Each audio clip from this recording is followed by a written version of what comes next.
James, it's great to see you again. Great to see you as well. Thanks. Why don't we just start with a brief intro of you and Cascadia, and then we'll just dive into some topics around like deals and what you're seeing in the D2C market. Does that work?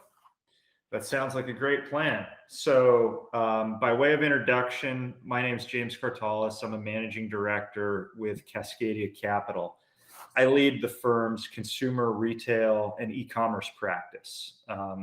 So Cascadia is a 75-person investment banking firm. We're headquartered in Seattle, Washington. We've got 5 offices around the country. And what we do is we help growth-oriented companies optimize their capital structure and then ultimately exit events. So about 75% of my time is spent advising management and shareholders of privately held lower middle market companies on the sale of their businesses. And so over the last 4 or 5 years, we've really seen an increase in the M&A space for e-commerce first brands and retailers. The other 25% of my time is focused on raising growth equity capital for similar businesses. So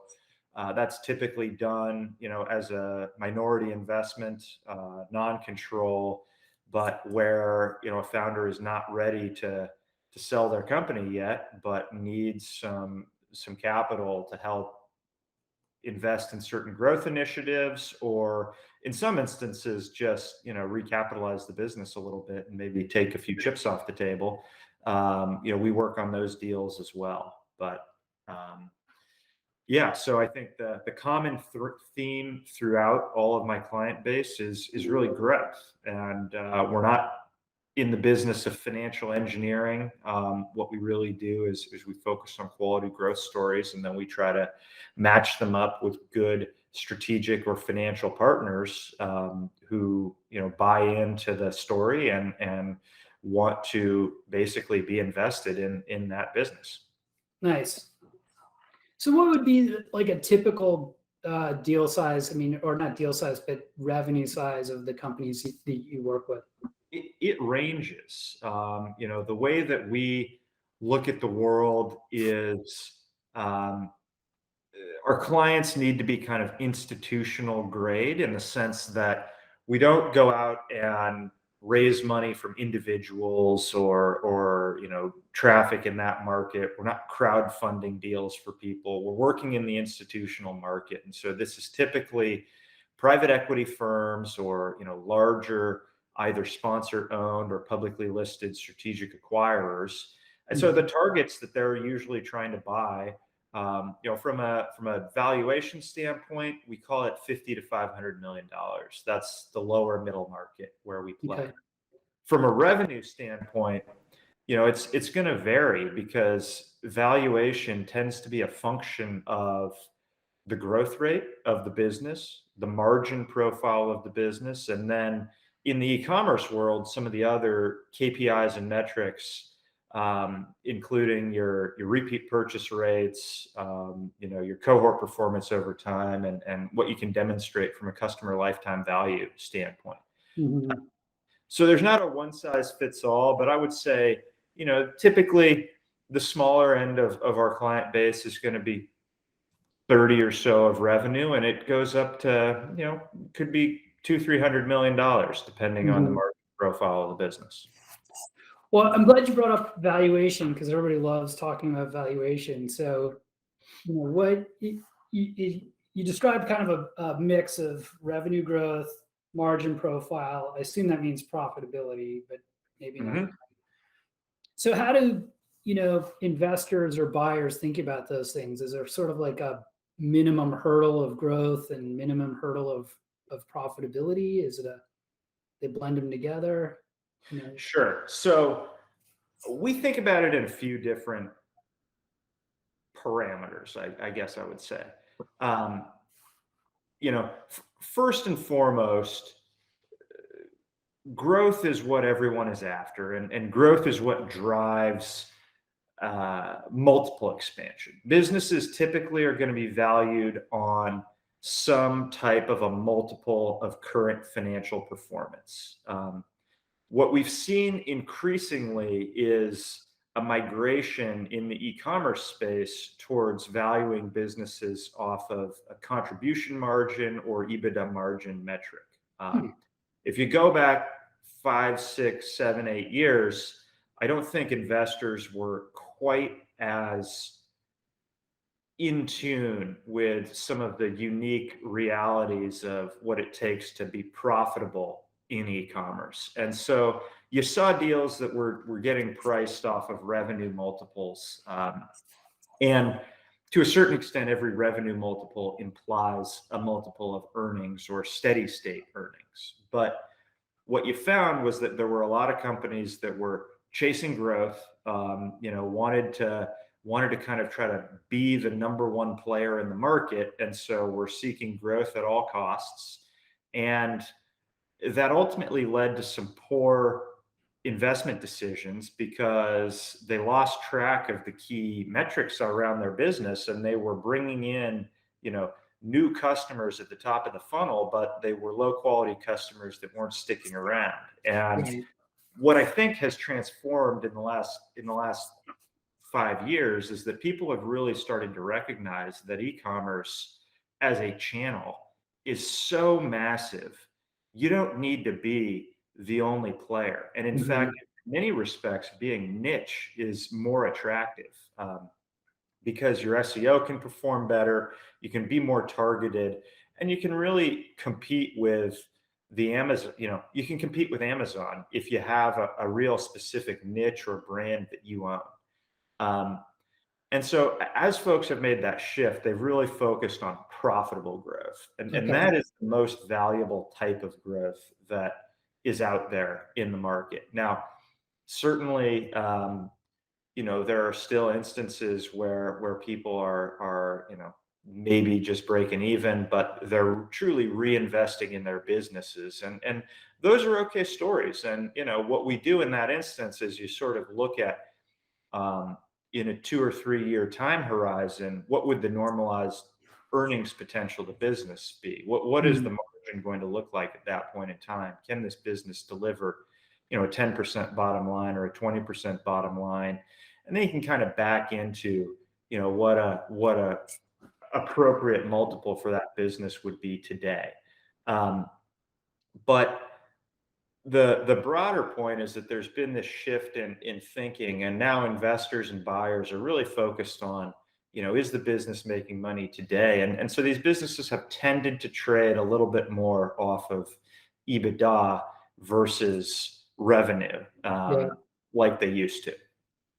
You mentioned earlier contribution margin. So when would somebody apply a multiple to the contribution margin? Sure. So where we always try to position that is where you're selling your business to a strategic acquirer, because in that instance, if you're a growth stage business, say you're doing $30 or $40 million of revenue, you need to have certain functions to support that. Back office, administrative functions that realistically are just not relevant for a business that is a scaled platform that may be bolting on your company to it. And so in that instance, we're always going to push people to look at the actual contribution margin of the business, basically gross profit less freight and fulfillment, and then value the business on that basis. Interesting. Because that's the type of cash flows that they would be receiving in reality.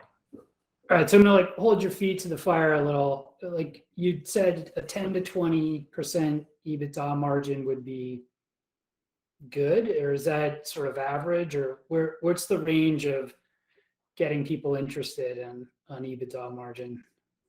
Well, that's going to depend on a couple of factors. The first and foremost is what's the category that the business is in, and so what are what do the peers generate? If you look at the, maybe the closest public comp or understand that. So, I mean, what's the sheer gross margin potential for the business? And that's also going to depend on the positioning of the brand. Is it a premium brand? Can you garner a premium price from your customer? Will they pay more for your product than they would pay for a generic version of your product? Right? And so directionally, best in class gross margins are going to vary from, in some categories like supplements and nutritions, you'll see 80% margins on that type of a business. 8% EBITDA margins. Gross margins, excuse me. Okay. So, but then, I mean, those things can carry EBITDA margins of 35 to 40% because there's just not that much overhead. Right. And they're cheap to ship. And so that's kind of the high water mark. And again, that's why you see a lot of really robust valuation multiples, 20 times EBITDA for high growth businesses, and that, with consumable features in that kind of a bucket. And then a kind of a more typical, like, products business, maybe a durable products or, housewares, kitchenwares, or even apparel. Generally those gross margins are going to range between, 45 at the low end up to 60%. And that should translate into a fully burdened EBITDA margin of, between 15 and 25%. Yeah. So that's what I would say is, a high quality business.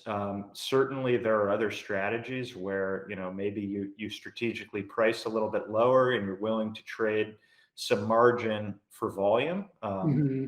And if that's the brand strategy, then that also is it's a coherent strategy that you can articulate and I think certainly not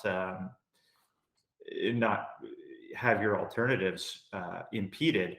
But the bottom line is, why do people go direct to consumer?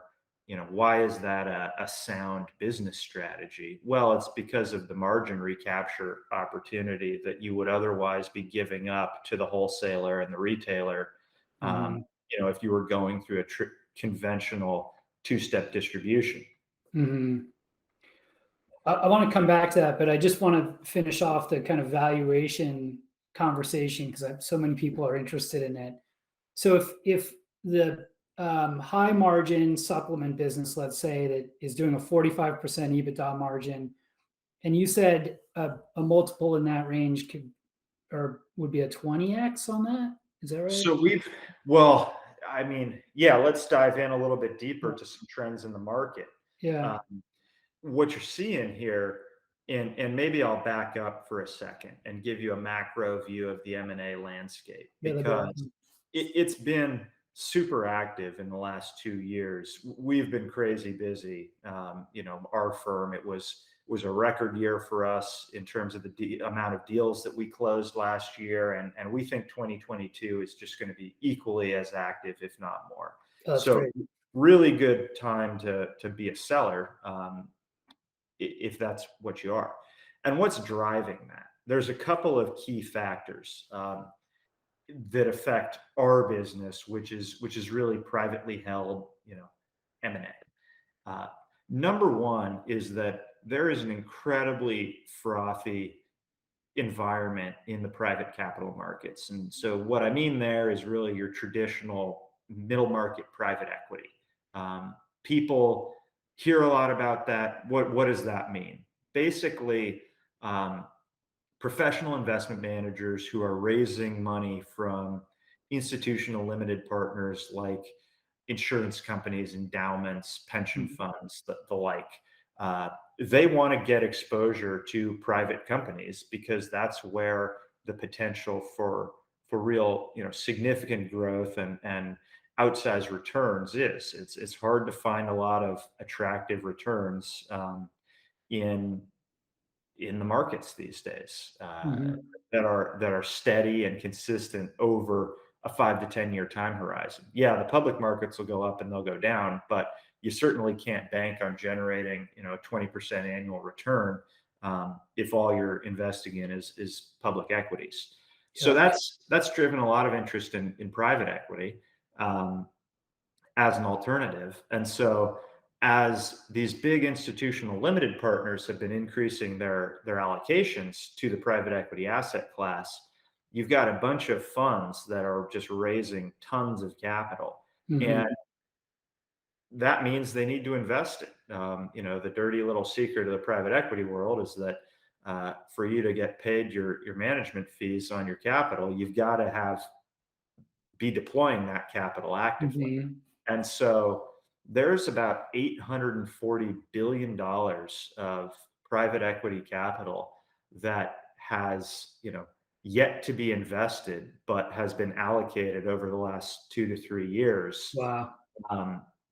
Chasing deals. And what I'm talking about there is capital that's focused on sub $1 billion transactions. So that's, a lot of that is going after opportunities in the lower middle market.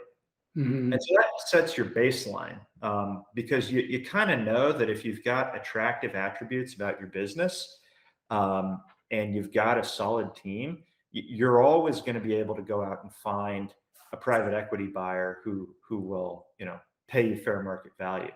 So what we try to do at Cascadia is really go after, that very tailored custom storytelling when we position a company to the market that makes your business a gotta have. And our goal is to find that sort of spike bid that's going to lead to an above market outcome for our clients. So let me then kind of bring it back to your original question about where are you seeing valuations? Yeah. There are certain things that become trends, and when a deal gets done and somebody makes a really good investment and generates a return, the market notices and they look for the next thing that's very similar. And so that's happened in consumable deals recently because they're so great for just an e-commerce model for the reasons I mentioned. You can generate super high gross margins.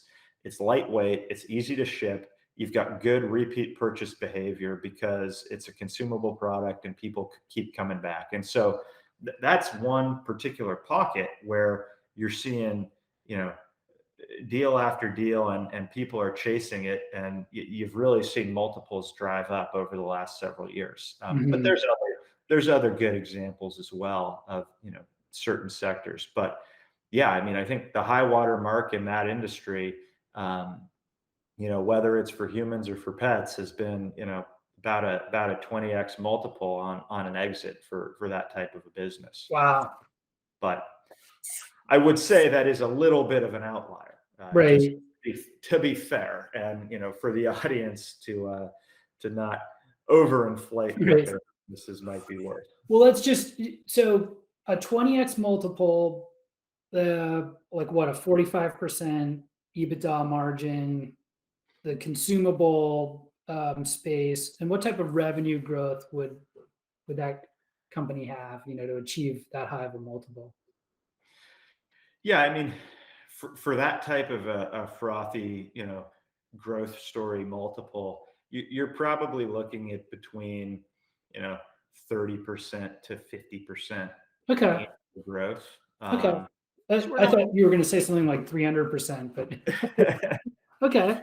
It depends on scale too, right? Like these businesses have to have enough scale that there's meaningful cash flows there, right? Yeah. Because when you're investing or looking to deploy $100 million of equity per transaction, you can kind of do the math. If you're paying a 20x, like you've got to, and when you introduce leverage a little bit, you need 10 million plus of EBITDA to sort of justify that.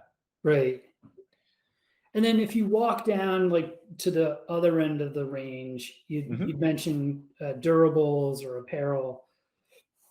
Let's say somebody's trading at, doing a 15% EBITDA margin. Like, where could they expect to trade? Yeah, I would say that what the market, where the market is right now, um, is going to range from kind of high single digit multiples for a good growth story up to 14, 15 times, depending on the attributes. So, directionally with broad strokes and, not getting into a specific company per se, that's where we've seen deals land recently. If you're checking all the boxes and you've got a nice growth story, there's definitely buyers out there that'll pay you 11, 12, 13x for that business. Interesting. And how much has that changed in the past year? I was sort of surprised when you said, 21 was great. Like, okay, that's well known, but that you are seeing 22 lining up to be as equally good, if not better. So have those multiples shifted over the past year or so, or have they remained sort of steady? Multiples have been pretty steady for the last 12 months or so, and that was one of the really interesting things that we saw when the pandemic sort of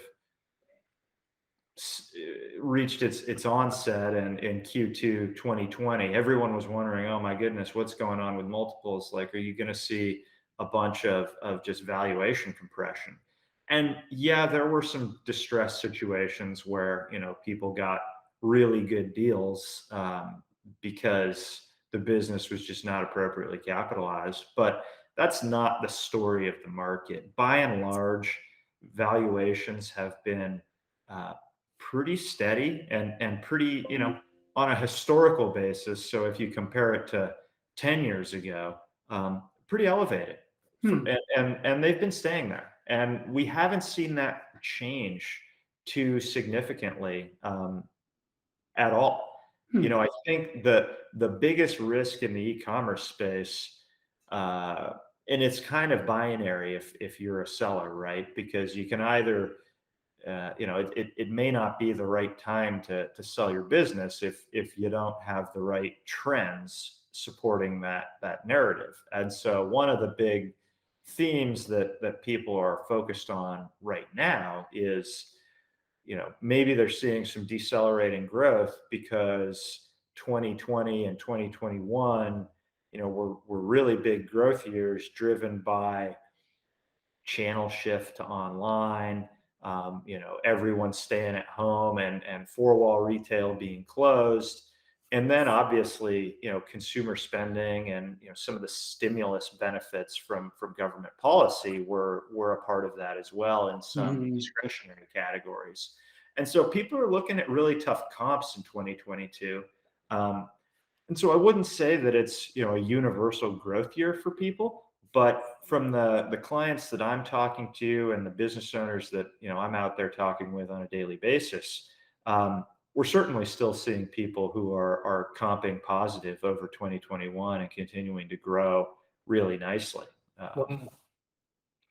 But it's interesting. There seems to be, you're telling a very positive story, and you go read stuff in the press or whatever, and there's a lot of like, people are worried about these recently public D2C companies. They're missing earnings. The share prices are way down. Our index shows that, right? You hear anecdotally about, it's much harder for these guys to raise VC money. So what is the impact of the public market performance on your business, on M&A? I would have thought there'd be a more direct connection, but it doesn't seem to be that way. Or what am I missing? Yeah, so really good question, Ben.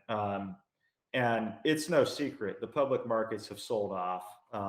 There's a litany of factors that go into that, and I think some of those deals that got done last year in the public space were done at valuations that they never should have been done at. I mean, I traffic in the space. I've got a stock portfolio. I probably wouldn't have bought some of those IPOs or SPAC deals, at the prices that they went public at. And I think if you were paying attention, you could probably tell that there were some issues around the growth prospects, and it doesn't surprise me at all that the valuations have come back down to earth a little bit.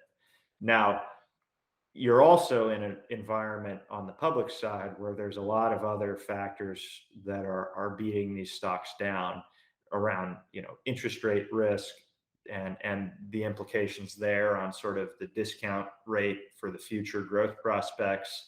And then just kind of bearish sentiment in the public markets because of things like, ongoing supply chain risk, global macro uncertainties, and things like that. So, and I'm not a stockbroker. I'm not recommending, stock picks here, but have some of these things sold off a little bit too much? Probably. Now, what's interesting is that we really think that the public and private markets are relatively decoupled. You've got a lot of the institutions that are long-term holders in the public markets, but the reality is a lot of the day-to-day volatility is driven by traders and hedge funds and things like that who are moving in and out and trying to generate returns through trading as opposed to through picking the right spots and buying things right and looking for arbitrage opportunities, as opposed to more durable growth stories where that's what, in the lower middle market, private markets, that's where people are generating their returns. And so they're taking a 3, 4, 5 year time horizon over these investments. And that tends to provide a little bit more price stability in the M&A world. Because frankly, what you did in, 1 month or 1 quarter doesn't really change the long-term growth trajectory if you're still putting up double-digit growth year over year and you're at the scale that we're talking about. So long-winded answer to your question, but the markets are more decoupled than people would think, and certainly it does inform perspective, but like I said, there's still this underlying positive tailwind in the private markets because folks are looking to increase their allocations of investment dollars that really has helped support the overall market health. Yeah. It sounds like your base of buyership, I don't want to lead the question too much, but there's a private investor buyership. What other buyership would there be for a D2C brand? Who else are you guys going out to? Sure. So a few different key buckets that people like to think about. So again, depending on the characteristics and the potential for an omni-channel story and some of the other growth attributes, private equity is always a very interesting buyer population. And there's a lot of different flavors of these types of investment groups. But I think everybody recognizes that the long-term macro trends are favoring, non-store retail, and that what I always tell people is that over the next 10 years, the one thing I'm fairly certain is that people are going to be buying more online, not less. And so that's one group. Now, obviously, there's also a whole universe of companies that have been in business for a long time, but are looking to increase their exposure or their penetration to the e-commerce channel. And so, when you're targeting that population, you really look for a couple of different factors. And one would be the strategic fit with a brand inside of an existing portfolio. or a capabilities-based approach. So Mm. what can you bring from, whether it's digital marketing or some kind of bolt-on product feature that really makes sense and is going to help to turbocharge growth, because it is an attractive channel. But there's always that buy versus build story, because it's no it's no secret that these trends are out there, and the larger strategic companies, or strategic buyers as we call them, so operating companies, have also been making pretty significant investments Hmm. in growing their own business organically. It's not like they've just been asleep at the wheel for the last few years. Right. um, and then, there's a third bucket of buyers out there, which are a little bit of a blend of the two. And this has been a really interesting trend that's arisen over the last 3 years or so. And that's kind of direct to consumer and e-commerce aggregators. Hmm. And there's been a lot of press about them. They've raised a lot of capital to go out and acquire brands. And they all have a little bit of a different flavor. Some of them are very platform focused, looking for, you know, Amazon, third party sellers. Some of them take a little bit of a broader view and will look for brands that have e-commerce as their primary channel, but maybe fit within a more coherent or cohesive category theme. Hmm. um, and solo brands is one that is on everyone's radar, who has done this in a very interesting fashion. And to bring it back to what we were talking about earlier, saw a really attractive entry into the public markets, but hasn't been able to sustain that over the last 4 or 5 months, Hmm. as some of the things outside of their control and some of the just realities of growth in the market have started to weigh on them. Hmm. By the way, that's one of the risks of the public market exit, is once you go there, the value of your company tends to be a little bit out of your control. Right. So you mentioned earlier, whether you're on trend or not on trend. Mhm. How do you know if you're on trend? Like what for an entrepreneur, how do they know that they might be the right trend now or in a year or two? And how would you know that you're out of favor? Well, look, I can't predict what consumers are going to want to do, and what the next hot brand is going to be. But what I can tell you is that if you're an entrepreneur or a business owner, you know, the market will find you. And if you've got a really quality product and a brand that resonates with folks, you're going to hear about it and you're going to see Mhm. it in the demand, right? And so that's the great differentiator for being able to start something direct to consumer and online, is that you can engage directly with your customers. You can get that end user feedback in real time, whether it's on social or through your own website interactions or polls and just customer engagements. And that's been a huge change from the legacy model, where you do some focus groups, and you develop a really cool idea, or what you thought was a good idea, and then you'd go sell it into retail, and it'd get on the shelf, and it would either sink or swim.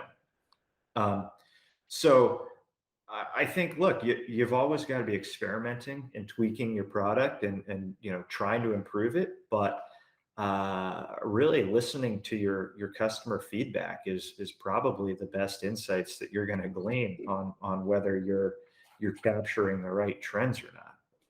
What about the trends in the buyership though? It sounded like when you're talking about the supplement space and private investors that this became popular as a kind of Mhm. thesis, right? Like consumables, the low shipping cost, the high margin. That's probably everybody talks about that now. But you know, are there signs in the market that the private buyers are starting to develop a new thesis, or is it just like somebody hears about a great deal and all of a sudden it's like, let's do more of those, and then there's a rush to do the next, deal two, three, four, five. Yeah. So a couple of thoughts on that. One, what are the attributes that any simplistic investor can get their heads around? Um, if it's a consumable product, it's going to lend itself to repeat purchase. So you pay to acquire the customer once, and as long as you've got a good product, they're gonna keep coming back. So they love consumables across categories. Um, Number two, you know, is it something that is reasonable to fulfill? Because that's your other big cost. Mhm. In your direct to consumer model. And so um, that's a second thing that they like to look at. And then number three is from a SKU assortment standpoint, can you manage your inventory, and how do you see that challenge over time? And so, for example, when you get into things like soft goods and apparel, some investors push back on those types of businesses because all of a sudden, instead of having a green shirt and that being one SKU, you've got a green shirt in five sizes, Right, and that's five SKUs out of the gate, and your inventory management becomes a much bigger headache right. when you're dealing with things that have multiple SKU vectors. So that's, I think, the simplistic way to take a look at, are you going to be on trend? I don't see those trends changing too dramatically. Mm, What I do see changing, and this is an area where I've been spending a lot of time, is businesses that have a differentiated supply chain approach to marry up with their direct to consumer and e-commerce channel. hmm, Uh, and so one of the big issues in the industry over the last year has been supply chain. You can't, and particularly where you're manufacturing product overseas and then importing it. It sounds great, and again, the demand side has been tremendous, but if you can't get the product, or you can't get the product in time, it doesn't really do you any good. And so we're seeing a big shift back towards, more domestic production and on-demand manufacturing mm, to support businesses that are e-commerce first. And so mhm. that has been one area where, buyers have really been scrutinizing your supply chain. How much exposure do you have to China? How much Mm, exposure do you have, to other geographies in Asia? What are the what could you find Western Hemisphere sourcing? Could you find domestic sourcing? right. What are the implications on cost going to be? Um, I'm personally a big believer that you're going to see, with the advances in manufacturing and technology, you're going to see a big shift and migration, particularly in the textiles industry, back towards onshore production, Hmm, because the benefits from an inventory standpoint that you can gain from being closer to your end customer and being able to produce much better to meet your real-time demand are going mhm. to be so tremendous, with respect to protecting your gross margins, because you're not going to be tying up capital with excess inventory. You're not going to have to discount and liquidate product as much. And that's the real advantage of going direct, is that you have that visibility into real-time demand. But it's really challenging if you're reliant on 9-month lead times, and Yeah. you've placed your POs today, on March 29th, hoping that you can, sell something in the holiday season. Uh, that goes back to what we were talking about a few minutes ago around what is the level of consumer sentiment about your businesses. So That's something that a lot of people don't necessarily think about all the time when they start Mhm. an e-commerce business. They tend to come up with an interesting product, an interesting brand, and then they go figure out how to source it and go find it, and get product in a warehouse and start selling it. Uh, it hooks in a little bit with the talk around consumables, whether it's food, beverage, or supplements, et cetera, because that stuff does tend to be produced in the United States, and so Mhm. it's benefiting from some of those trends I was just talking about. That's really interesting. Might save the apparel business. Well, I mean, that's another truism. I think people will be buying more things online in 10 years, and I still think they'll be wearing clothes. Yeah. What, sort of switching gears to the deal side, what are some of the biggest mistakes you see founders or, sellers making in a process? Sure. So, one thing that we see is people who don't want to let enough buyers into their process. Hmm. There's kind of a couple schools of thought, and one is that you've got a lot of proprietary data in the direct to consumer space, and you don't want to give your competitors access to too much data. But at the same time, to find an efficient market, you do need to get out there and market your business. And look, the reality is it can be time consuming and it can be distracting for a management team or an owner. Mhm. Um, so that tends to lend itself to, maybe not getting a complete view of the market. So it's a great example of a time when you should hire an investment banker to offload a lot of that heavy lifting and handle, your buyer dialogues and recommend sort of the ecosystem that you should talk to. So I think that's one just easy way to stub your toe is taking the first offer or not talking to enough folks, and testing enough populations. What data are they particularly worried about? I mean, is this like the customer files, or is it more just like, here's my margin structure and my repeat purchase rates and stuff like that? It's both. I mean, I think uh, really easy to do a customer overlay with your customer file, but obviously, do you really want, particularly if you're talking to a competitor or a strategic who's in an adjacent space, do you really want to make that information available? And Hmm. so you've got to stage things, and you've got to mask the data and do certain analyses. But that's one issue. And then the second issue is again around supply chain, because Mhm. there's always the risk that somebody could just go knock you off and go around you, source from the same supplier.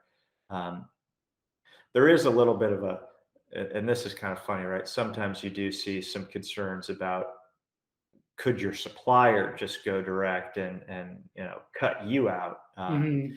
In my experience, that just doesn't happen. Right. These businesses aren't equipped to manufacturing businesses, particularly internationally, are not equipped to address the U.S. consumer and Yeah. effectively operate e-commerce platforms over here. But that's a question that we do get some from time to time. So I thought I'd mention it. How well prepared financially are your sellers? Are they often, the books are in order, they've got great models, they really understand the numbers, or is there like it can be a mess or is it sort of self-selecting? Like somebody, if they're not ready, they're not ready, and you don't take them on. I would say that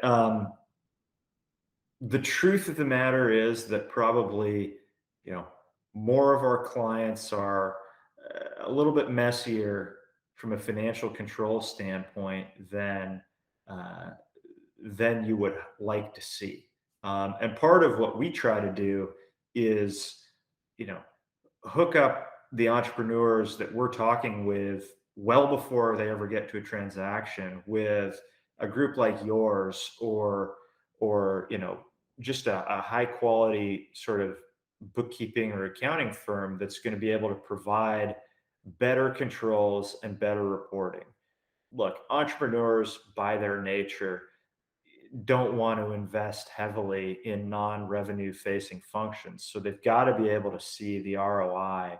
And when you're just saying, hey, you need to add finance staff, they push back and say, well, Right. what's that going to cost? I can, I can look at the data. But it's true that the more buttoned up you are going into a process, the better your company is going to present to buyers. And there is a direct correlation with valuation, because the perception of the company is, very important when you're out there, and people want to think that, or people will believe that if you've got well-prepared financials, a very clean, professional looking model, it's a well-run operation in other facets that aren't as readily visible to a buyer on the surface.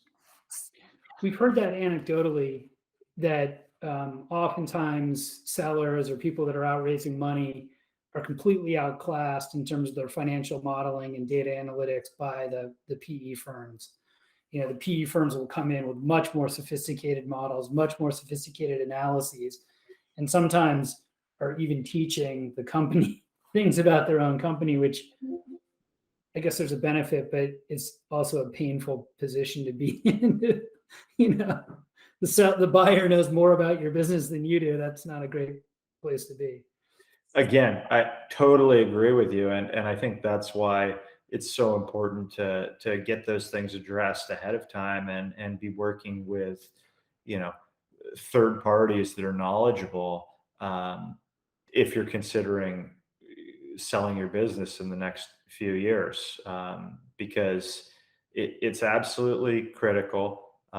You've got so much data at your fingertips with a direct-to-consumer model that you really want to be able to be having actionable insights, and using that data to drive your business.